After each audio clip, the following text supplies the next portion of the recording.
Hey folks, welcome to another episode of the John and Megan Show. Today I'm going to be demonstrating how we hooked up our internal house battery. So having an internal battery here is one of the things that made living in a van actually livable. This is our fridge that hooks up to said battery or to the standard cigarette lighter. It's actually more of an ISIS cooler, but still pretty handy. Here's the oh, there's jerky in here. That's not good. Here's the battery itself in this box. This is our inverter. Come in here. We got it on from a little tribe in the Amazon. It was actually pretty affordable, and it works really, really well. It's a 1,000-watt inverter, and the max is like 1,500, something like that. So it's been working for everything we've used it for so far. But here's the battery. Yeah. Now if you come in here, see a whole mess of wires sticking out of it. Hopefully I can describe these correctly. This is the battery. When you shop for a marine, we got a marine AGM, which is absorbed glass mat, which means that there's mats of fiberglass that hold the electrolytes together so it doesn't slosh around, it doesn't need to vent. Therefore there's very little, if any, hydrogen being leaked out in your living space, which is never a good thing, i.e. the Hindenburg to have. When you get one, just buy a new one. Doesn't matter how much money you think you're saving, you're actually just going to have to spend another 200 bucks on a new battery. I've been there and it sucks, so just buy a new one. There's a cat in here. This goes to the car battery because this is charged by the alternator when the car is running. These come off here and go to this little jobby. This is our fan, fantastic vent. You can see our other video on how to install that. And that goes up and around and over to the fan, which can run for a couple days on a single charge. It's like Superman. But this is nice to have for just plugging things in and not having to go through the inverter. These are just from Walmart, standard 8 gauge, I believe. Jumper cables. It's like $20, I think they were. So they hook to the front there, going underneath the mat.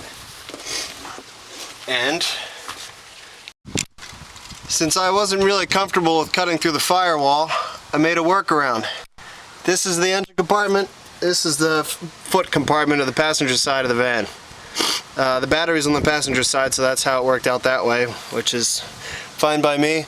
Got a little piece of this tube here, some zip ties, a bunch of glue, and so far I haven't had any problems. And it's been 3-4 months with a lot of thousands of miles, and it hasn't broken yet, so I consider that a success. So here's our battery here. This is the engine compartment. You can see the wires coming up through the bottom here from the interior battery. Now you gotta always make sure you know which one's positive and which one's negative. Here the how did I hook that up?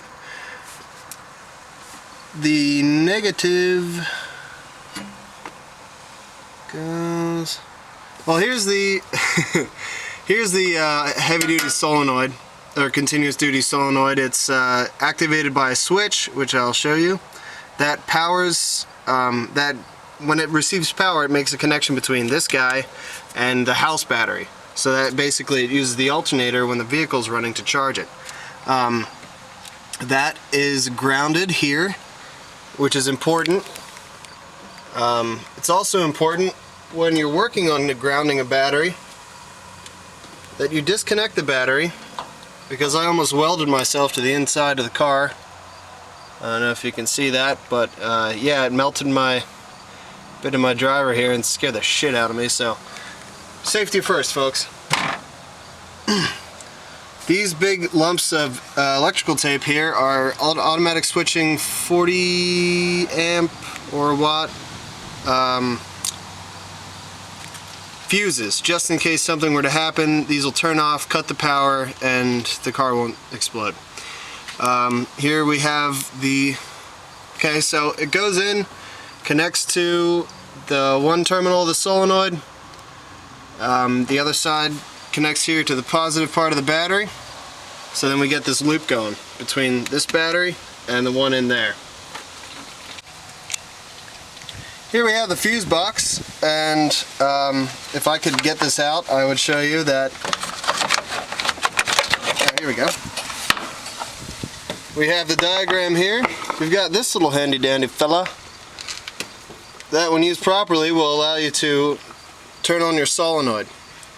It's a little guy, got him from AutoZone or something like that. It's got two little compartments here for fuses, and it plugs into a fuse, and it's got this little circuit that comes off, which is connected to one of the terminals, the top antennas on the solenoid over there.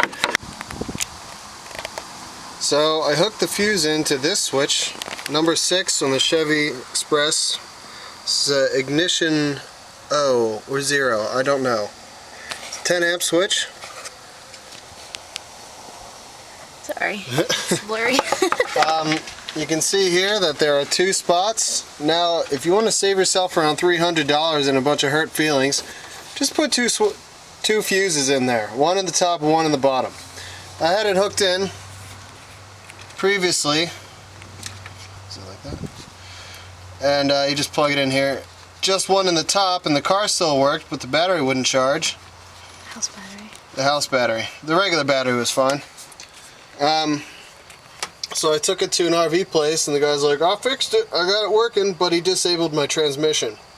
So I took it to a dealer, or to a garage, and they were like, yeah, there was a fuse missing. So that was it's a bunch of money that we needed to then buy another battery, because the one we had, which was secondhand, was kaput. So, learn from our mistakes. Please, for the love of God. Don't make the same ones we made. Anyway, soon enough you'll be riding in style. Where the fuck is this going here? With your battery all hooked up. And remember, safety first. Happy travels.